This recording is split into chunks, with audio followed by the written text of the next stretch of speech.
Good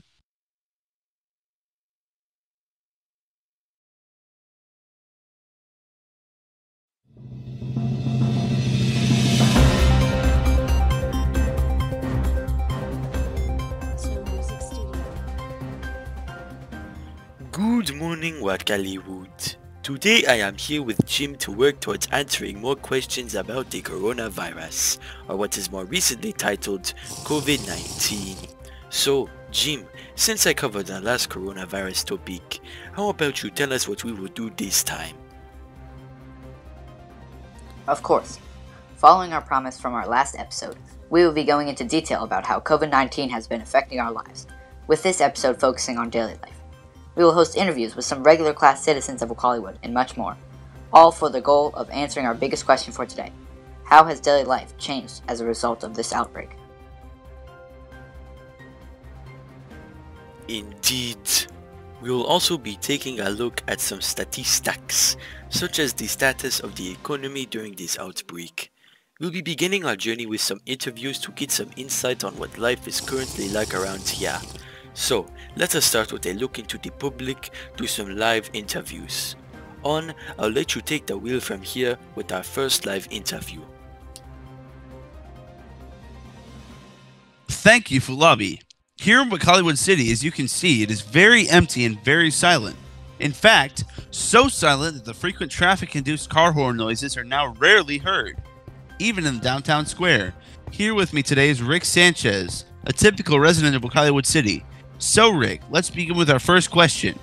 How did this pandemic experience begin for you? What was it like and how did you feel? Well, I kind of felt disappointed. One day it's a new decade and everybody's expecting this year to be so much better. And then the next day we end up here. It was all just so sudden. I would have never guessed most of my spring break would be from the inside of my house. Interesting. I believe many people can relate to that, especially the spring breakers. How about your daily life? How has it been impacted by this? Well, it's kind of surreal and a bit of a hassle. All the lines are huge and the shelves are empty. It's kind of like an apocalypse, you know? And then there's the people too. Nowadays, everyone's all spread apart and wearing these decked out masks and gloves. The kind of things you usually think only a criminal and a scientist would wear. It kind of takes a bit of getting used to. I can see that being a case for sure. And since this coronavirus has a limited life outdoors, how has the outside experience changed for you? Well, it's kind of scary. You get all these specific counties with different restrictions, especially in certain states. Because of it, you never know when you end up getting a ticket because you drove during the curfew for just this one county you traveled through. The worst part is that now most of us can't even afford to get a ticket too. At least if you're able to drive, it's a lot easier now. There's a lot less traffic all over the roads. I see. And if you had a message for everybody watching this, what would it be? Well, if there's anything for me to say, just stay safe. Right now we all have a horrible time we're dealing with, but we have to get through it, and we will. Just hang in there, protect yourself and others, and we'll get through this. A great bit of advice indeed. Well, I'd like to thank you for taking the time to participate in this interview to give us a clear view on what average citizens' daily life has changed into with this pandemic affecting the entire world. Oh, it's no problem. If I get the chance to keep everybody informed by Wakaliwood, I'll take it any day. Thank you for letting me in on this. Don't worry about it. With that, we'll return to the studio with Jim and Fulabi.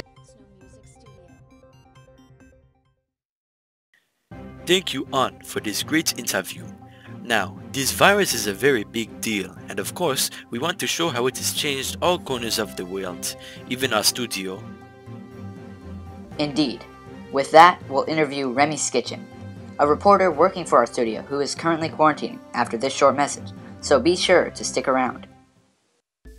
In these terrible times, we must protect one another. With a terribly infectious virus spreading, there is only one name you can trust. That is the one and only redneck virus protection, or RVP. We are here to prevent the coronavirus from reaching you. We will stop at nothing to prevent you from getting the disease. 100% satisfaction guaranteed. We will put our lives at risk for our customers. For a limited time only, buy your protection now at www.wegotherightstuff.com. That's www.wegotherightstuff.com. That's www.wegotherightstuff.com. And we are back in the Wakaliwood studios with our next interview ready. For this interview, we will have Fulabi in the studios, interviewing Remy Skitchen, a reporter for our studios. With that, Fulabi, I'll let you take over from here. Thank you, Jim. As Jim said, I have Remy Skitchen here with me today for this interview for some questions about life in these times. So, Remy, what was it like for you when this virus hit all of us? It was a bit of a surprise, to be honest, but I also believe it was more of a challenge. The whole media is always littered with fake news and other false information, to the point where the whole virus could just become some fake conspiracy, not to mention all the fake ways to prevent the virus people have been spreading around on the media. It just makes it more difficult to bring our viewers to real news. As for life, it never really changed too much except for some sanitizer and less interviews out in the open. Very interesting. And speaking of these fake virus prevention methods you have heard of, what were some of those things?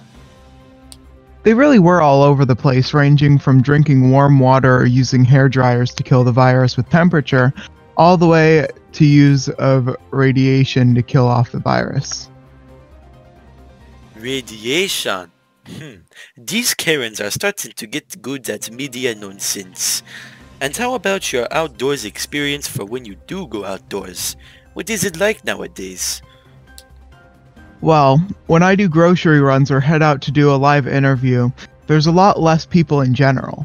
There's also a lot of new safety precautions like one-way aisles in stores, 6 feet distance markings, limits to how many people can go into a building at once, and so on. The good news is you can still head outside to some extent and be kind of free.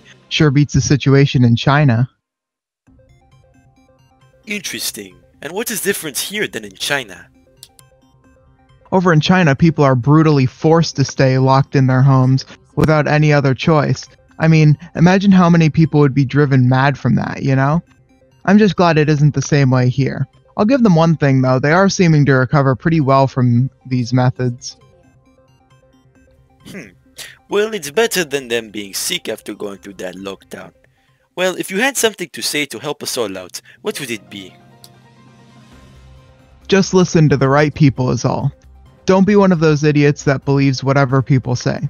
You can inform yourself about this virus all you want, but just keep yourself informed with the right information. I see. Well, thank you for coming here today and quarantining for all of this time. No problem, as long as people know the news. Back to you, Jim.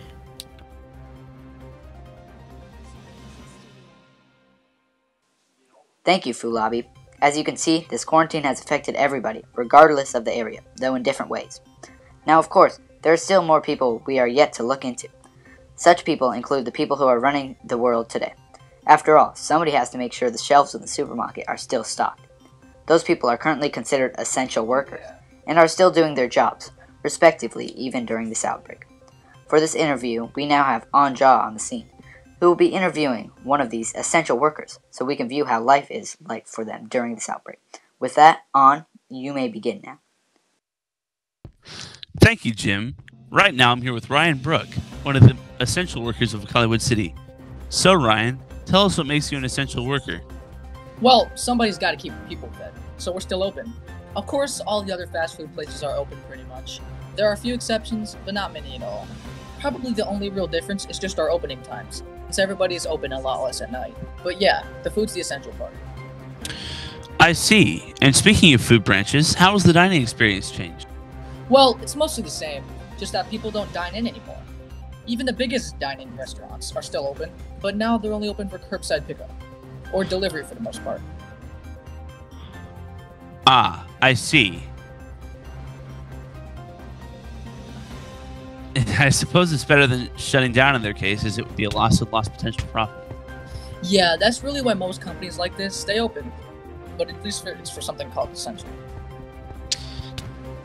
And speaking of essential, how is it like working through this crisis as an essential worker? It definitely needs some getting used to. It kind of starts off as this nerve-wracking experience, because you could just get the virus at any time. But eventually, you just deal with it like normal. At least I'm still getting a paycheck unlike the unemployed peeps, Indeed. I've heard my fair share of rumors about filing for unemployment being quite the hassle. And what about your spare time? What do you do by then, since you have quite the time on your hands with less hours of business every day? Oh, just gaming. Pretty much everyone is. Or watching videos and stuff. And then there's all these online concerts, hangouts, and on top of that, everything else. It's good, fun, and all, but you can tell that the internet's just being stress tested to its limits right now. I'm sure that's the case. Even then, it's still good to know that everything online is still holding up. Hopefully this will all end soon and everything. That way, including the internet can go back to normal. Well, thank you for coming out here to meet us and answer some questions today. No problem. Well, as you can see, some people are still working through as normal even during these times, and they're going through the same struggles as us, even more with their given essential jobs. We still have yet to look into some of the other more important kinds of essential workers, such as the stalkers and so on. With that being said, Jim, you can continue from here. Thank you for that interview. As was said before, we do still have more essential workers to cover. So with that, we have one more interview and a recap coming up. We'll be having Fulabi interview one more unique essential worker of Wakaliwood City right after this short message. Remember to stay tuned into Wakaliwood Studios. Do you ever wake up in the morning and think, man, I would love to invest in the common welfare of Nigeria? Well, we have news for you. A Nigerian prince living in Abuja, Nigeria needs your help. You can invest now by typing in the link on screen, typing in your social security number, credit card info, along with the 3 numbers on the back. At this moment, you may be thinking, how will this help me? And the answer is very simple. 80% of profits from the investment will be put back into your pocket, and there's absolutely zero risk involved.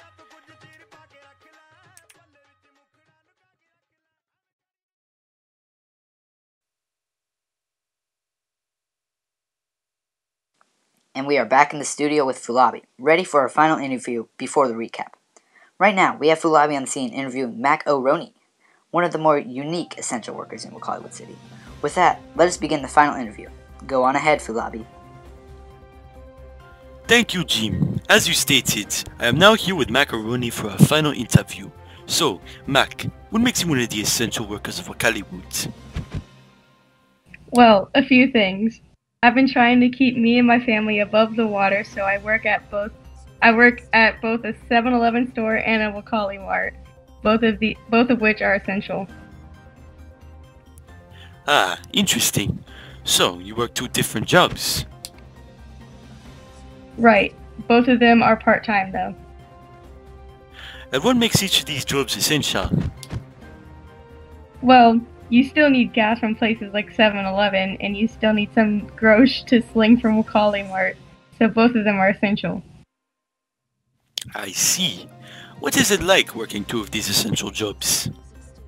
It's more of a hassle to me than anything. You gotta worry about masks, distancing, sanitization, all of that. Not to mention, you also have no idea if other people are staying safe or not, or whether or not they have the virus. It also kind of sucks even more since now everybody's earning even more than I am when they're staying at home, thanks to all these stimulus checks. Interesting. And what have you been doing in your spare time with this virus?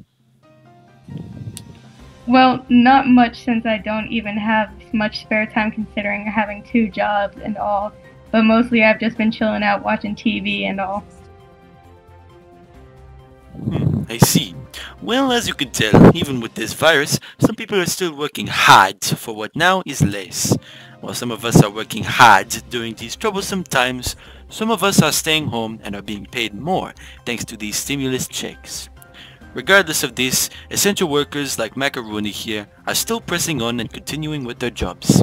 So it is very important that you give credit to these essential workers when you can. Thank you for participating in this interview. No problem. Back to you, Jim. Thank you, Fulabi. This is a very interesting situation indeed.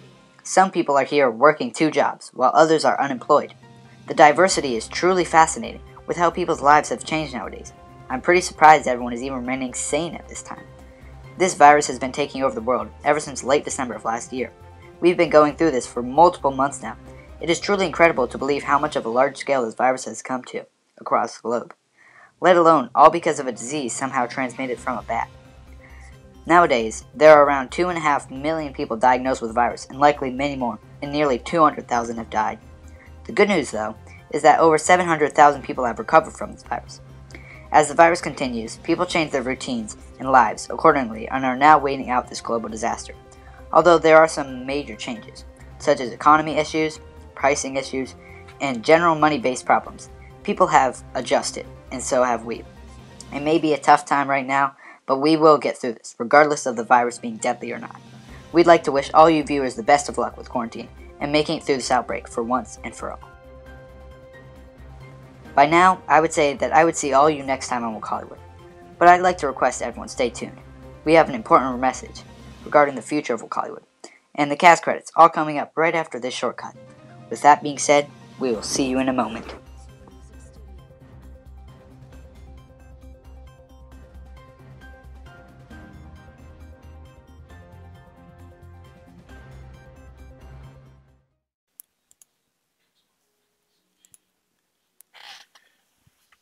I know you are ready to leave this video now, but I request you stay for this short message. As this is the very last day spring-based Wakaliwood episode of this school year, I, as the founder of Wakaliwood Studios, believe there is no better time than now for me to say this message. I would like to thank each and every one of you for supporting Wakaliwood Studios through this whole school year. I would like to thank our teachers for giving us the flexibility and clearance to make Wakaliwood a reality. I must admit, we would not be able to do this without your help. Most importantly, I would like to thank every Dayspring learner for their support regarding Wakaliwood Studios. This all began as a Minecraft news channel joke between me and a close friend, and because of you, it has evolved into what Wakaliwood is today. Because of you joining us, Wakaliwood is now on the road to being a mainstream Dayspring-based news platform, and possibly much more. Because of you working with us, Wakaliwood has evolved to be so much more than it once was. And because of you all being together with us in these projects, we have made great times and memories that we can all look back upon in the future. I'm afraid for now I have to say goodbye to all of you, as now this is the end of Wakaliwood for the school year. We may continue productions even out of this school year, but many of you may not be able to see these episodes if they do release. So it is best we be safe and bid farewells for now, while we still can. Thank you all for everything. We'll see you next time in the Wakaliwood Studios.